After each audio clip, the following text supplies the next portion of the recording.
Prestar serviços para empresas lá de fora é uma meta para muitos profissionais de tecnologia aqui no Brasil, não é?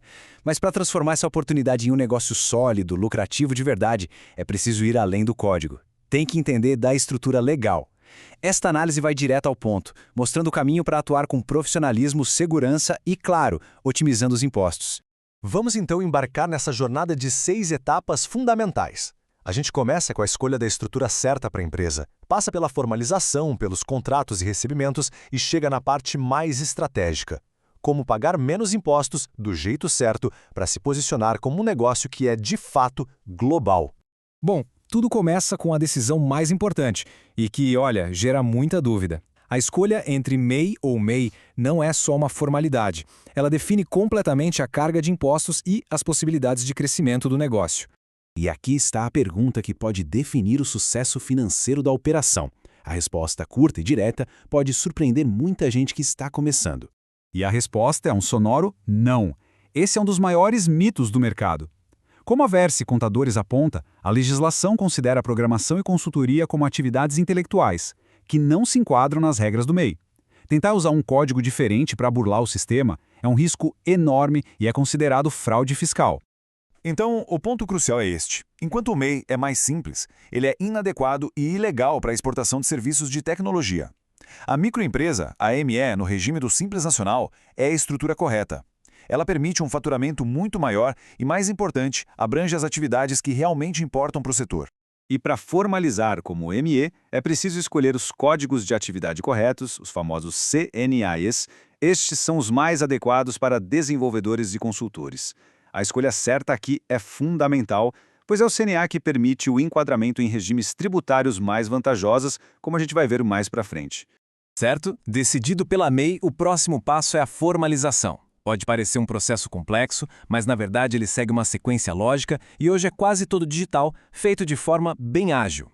O processo se resume a estes 4 grandes passos. Começa com uma consulta de viabilidade, para ver se o nome e o endereço da empresa estão disponíveis. Depois, vem a solicitação do CNPJ na Receita Federal através do DBE, que é o documento básico de entrada.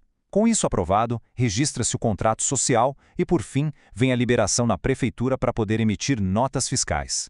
O ponto de partida para tudo isso é o portal da Rede Sim, um sistema que integra todos os órgãos de registro. O primeiro clique é no pedido de viabilidade.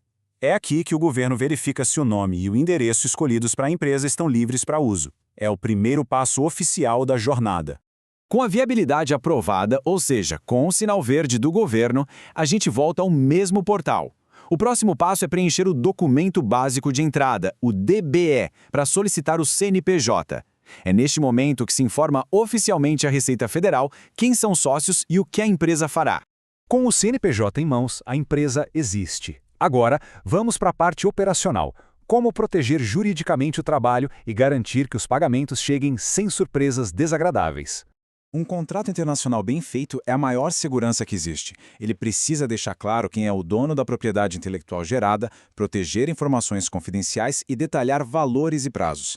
É bom pensar no contrato não como burocracia, mas como a arquitetura da relação comercial. Ele protege o trabalho e dá segurança para o cliente. E falando em pagamentos, aqui está um número que chama a atenção. 30%. Esse é o valor que o cliente lá nos Estados Unidos pode ser obrigado a reter na fonte como imposto se a documentação correta não for enviada.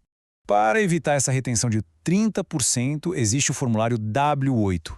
E a distinção é crucial. O W8-BEN é para pessoas físicas. Se já existe uma MEI com CNPJ, o formulário correto é o W8-BEN-E. Ele atesta para a Receita Federal Americana que a empresa não é residente fiscal nos Estados Unidos e, portanto, o imposto não deve ser retido lá.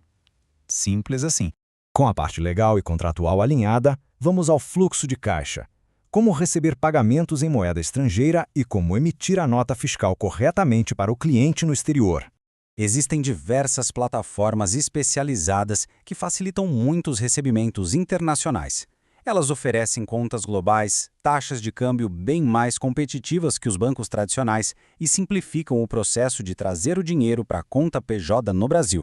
Cada pagamento recebido deve vir acompanhado de uma nota fiscal de serviço. E para clientes de fora, a emissão tem um segredo. É preciso indicar que se trata de uma exportação de serviço.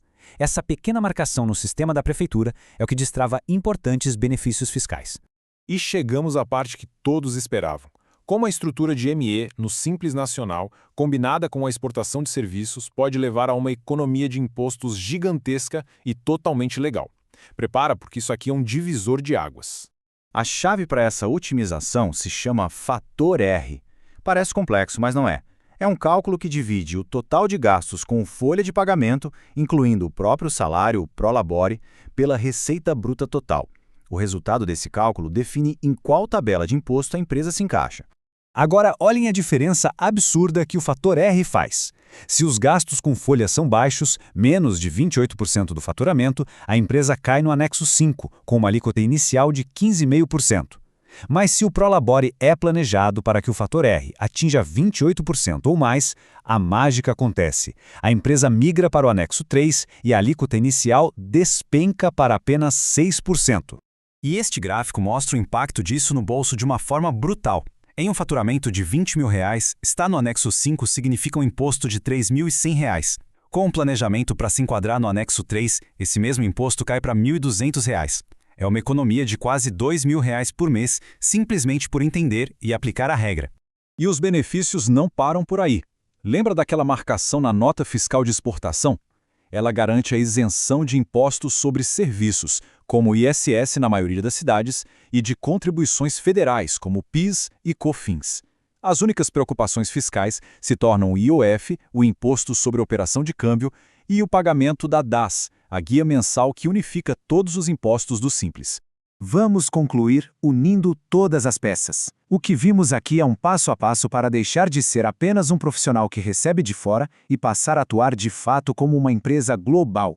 Abrir a empresa corretamente, usar contratos que protegem a propriedade intelectual, preencher os formulários para não ser taxado no exterior e planejar os impostos para pagar o mínimo legal, tudo isso não é burocracia, é estratégia de negócio. A verdadeira pergunta agora é: com essas ferramentas em mãos, chegou a hora de se posicionar não apenas como um freelancer, mas como uma empresa global competitiva?